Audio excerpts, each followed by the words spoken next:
방역수칙 위반 술자리 파문 NC 다이노스 선수 4명에 대한 구단 자체 징계가 발표가 됐습니다. 솜방망이 처벌이 아닌가 이런 이야기도 좀 있고 징계마다 반복되는 이 논란들 해결책은 좀 없을까요? 한번 짚어보겠습니다. 2차 드래프트 개선안이 나올 것으로 보입니다. 신인 2차 드래프트 말고 2년마다 각 팀 보호 선수 제외하고 3명씩 픽을 하는 그 2차 드래프트 이야기입니다. 또 내년 항저우 아시안게임 야구대표팀 구성 논의가 벌써 시작이 됐습니다. 돌아가는 분위기 한번 들여다봤습니다.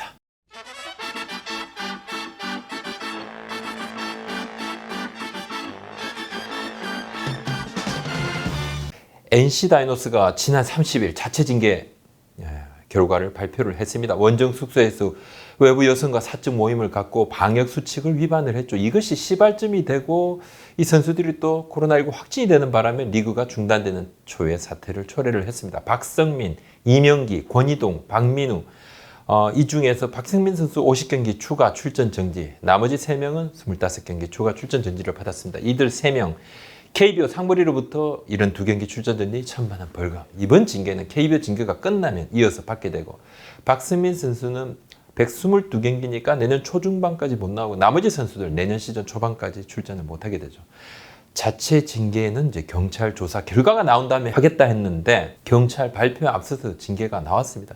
NC 구단이 8월 말을 좀 징계 마지노선으로 봤다고 그래요. 후반기는 지금 시작이 됐고 남은 시즌도 조금 있고 내년 준비도 뭔가 좀 해야 되니까 뭔가 정리를 하고 가야 된다 이런 생각을 했다고 하는데 경찰 조사가 굉장히 좀 길어졌습니다. 언제 종료가 될지 알 수가 없고 그래서 지난 8월에 해당 선수들 불러서 설명 좀 듣고 구단 자체 조사하고 새 대표 그다음에 단장 대행 이동욱 감독 이 3명이서 구단 자체 징계위원인데 선수들 면담하고 심의하고 결정을 했다고 합니다.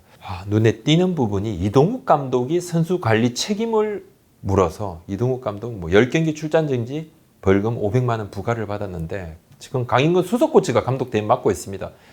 벌금은 코로나19 방역 당국, 지역 방역 당국이 기부한다고 합니다. 근데 이 감독의 징계는 이동욱 감독 본인이 원했다고 그래요. 이번 일로 이제 앞서 황순현 사장, 김종무 단장, 배석현 경영본부장 등 구단의 임원 3명이 모두 회사 그만뒀습니다. 이 감독 본인도 이러한 상황에서 일정 부분 책임을 좀 져야 되겠다. 본인이 강하게 요청을 했고 선수들의 일탈로 감독이 벌금이 아닌 출전정지 징계가 확정이 된 건 역대 최초입니다. 이는 이제 구단 결정이 아니고 감독이 더 이상 책임지겠다고 해서 그래서 이루어진 일이기도 합니다. 이번 일로 사장, 단장, 본부장, 감독 이렇게 구단 수뇌부가 다 징계받았는데 그럼 구단 프론트하고 코칭 스태프가 앞으로는 선수들 사생활을 계도하는데 직접 나서야 되나? 근데 선수들이 성인이지 않습니까? 사생활을 강제할 방법이 없습니다. 이번 수뇌부 징계는 선수들에게 직간접적으로 메시지 전달 정도가 저는 전부라고 생각을 하고 강제로 선수들을 통제하면 인권 문제로 번질 수도 있으니까 그건 불가능한 얘기입니다. 지금은 가능하지도 않습니다. 앞으로는 좀 이런 일탈들이 없어야 되겠죠.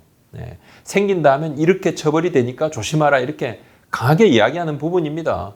구단주에 대국민 사과 있었지 않습니까? 그것도 같은 연장선상이겠죠. 박성민 선수가 내년에 37이 되죠. 만으로 37입니다. 2020 시즌을 앞두고 2+1 계약에 최대 34억 원 FA 계약했죠. 내년에 옵션 계약이 발동이 되는지 안 되는지는 좀 지켜봐야 됩니다. 상황이 어렵죠. 계약이 된다고 해도 내년 중반까지는 뛸 수 없어. 이 장기간 공백. 이 나이의 선수들한테 1년 가까이 되는 이 공백은 굉장히 치명적이죠. 타구단 이적은 더 쉽지 않을 겁니다. 은퇴와 관련해서는 구단이 언급할 부분도 아니고 구단이 뭐라 할 이야기가 아니지 않습니까? 선수 본인은 이런 부분에 대해서는 구단의 이런저런 구체적인 의향을 내비친 적이 없습니다. 적어도 제가 확인한 1일 오후까지는 없습니다. 이번 자체 징계 보도자료를 딱 보고 메일로 제가 받아보고 든 제 첫 생각은 생각보다 자체 징계가 강하지 않다 였습니다. KBO 상벌이의 72경기 징계에 비춰보면 강하지 않다는 생각이 좀 먼저 들었고 주동자처럼 좀 인식이 되고 사과문 발표도 혼자 했었죠. 박성민 선수가. 이 박성민 선수 50경기, 나머지 선수 25경기인데 이런 일에도 좀 주동자가 있고 비주동자가 있나요?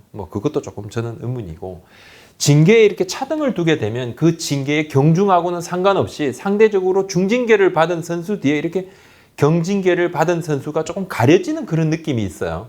이것은 제 개인적인 생각입니다. 추가 징계 50경기, 25경기를 보고 어떤 분은 KBO 징계와 합쳐서 122경기다. 그 다음에 97경기다. 결코 약하지 않다. 하지만 또 다른 분들은 방역수칙 위반에 코로나19 확진으로 사상 초유의 리그 중단 사태를 초래했지 않냐. 앞선 사례를 감안한 부분이 아니다. 왜? 초유의 사태니까. 그래서 솜방망이 처분이다. 이렇게도 이야기도 하고. 온라인상에는 요 며칠 갑론을박이었죠. 앞선 사례와 비교하고 타구단 징계하고 또 비교하고 여론 재판이 되어서는 안 되지 않느냐. 이중 징계가 너무 일반화되어 있다. 우리나라는 이런 부분들. 우리 야구계가 그래도 대한민국의 법치국가인데 이거 좀 심한가 이런 의견도 일부 있죠. 또 다른 한편에서는 이런 솜방망이 징계가 나오니까 맨날 사건 사고 근절이 안 되는 것 아니냐. 나이 많은 선수 상대적으로 징계 좀 무겁게 주고 나머지 선수들 면제부 주는 거 아니냐 이거. 감독이 무슨 죄나 감독을 방패막이로 쓴 것 아니냐 이런 다양한 의견들까지 있고 솜방마다 입장이 다르니까 의견도 제각각일 겁니다. 100경기 50경기가 나왔어도 여러 가지 의견이 또 있었겠죠. 아마도 솜방망이라는 이야기는 훨씬 더 줄어들었겠죠. 그 정도 좀 더 무거운 징계가 나왔다 그러면. 선수 징계가 나올 때마다 이렇게 소모적인 갑론을박이 있습니다. 매번 선수들 일탈이 벌어질 때마다 징계를 놓고 솜방망이 아니냐 의견이 안 나온 적이 없어요. 매번 있습니다. KBO 징계안이 갈수록 좀 강해진다 해도 팬들의 눈높이에는 턱없이 부족합니다. 프로야구 선수가 공인이지 않습니까? 징계 후에도 좋은 글씨는 좀 남아있죠. 백날 프로야구 발전 방안을 모색을 해봐야 소용없습니다. 한두 명 사고 치면 나머지 1000명의 선수들이 도매금으로 그냥 넘어가고 쓰레기 취급받고 소수가 사고 치고 피해는 다수가 있는 일이 안 좋은 일이 반복이 되니까 또 선수가 사고 치면 그때마다 구단들은 여론 추이를 살피면서 눈치 작전 펼치죠. 내부 추가 징계하면서도 고민하죠.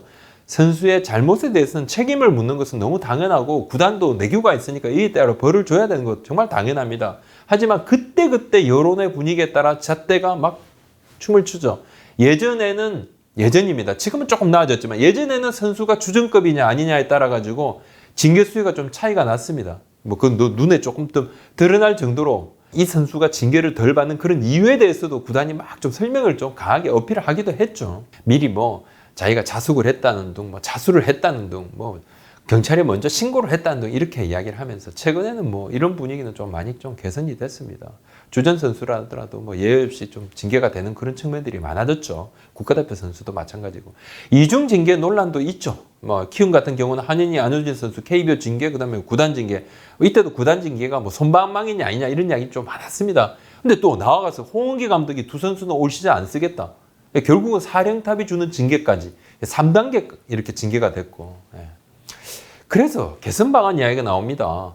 KBO가 좀 명확한 징계를 가지고 상벌위를 열어서 일반적이고 포괄적인 징계를 하는 것이 나은 것 아니냐 그런 이야기입니다. 저는 개인적으로 KBO하고 10개 구단이 합리적인 제재 통일안을 좀 만들었으면 좋겠다 그런 생각이 듭니다. 구단과 팬, 선수협까지도 인식을 공유할 수 있는 좀 합리적인 안 말입니다. KBO 규약이 사회 통념을 좀 아우를 수 있어야죠. 사회 통념은 계속 강해지는데 KBO 규약은 거기에 비해서 좀 너무 아니다? 이분도 마찬가지로 프런트 같은 경우는 그냥 옷을 딱 벗었는데 선수들은 그건 아니죠. KBO 규정의 명문화를 강하게 해놔야 처벌 근거가 확실해지니까 나중에 이중처벌로 인한 법률적인 소란도 조금 피할 수 있을 거고 또 대내외 리그 투명성 강화 의지도 알릴 수 있지 않을까 싶습니다. 여론에 따라서 고무줄 잣대로 구단마다 사안별 내부 징계가 다르다 보니까 맨날 이제 팬들만 싸우고 때로 상처받습니다. 이런 팬들의 좀 강한 애정이, 팀에 대한 애정이 프로야구를 지탱하는 힘 중 하나인데 그래도 이게 너무 때로는 좀 소모적인 논쟁으로 흐를 때가 많아요. A 구단 팬들, B 구단 팬들 향해가지고 우리는 이렇게 징계인데 너희들은 뭐냐, 문제 구단 아니냐 이런 식으로 또 특정 팀을 응원하는 팬들을 어느 순간 좀 비난하고 선수 잘못으로 팬들이 욕먹을 일 아니지 않습니까? 팬들 욕할 이유도 없고 팬들이 욕먹을 이유도 없다고 생각을 합니다.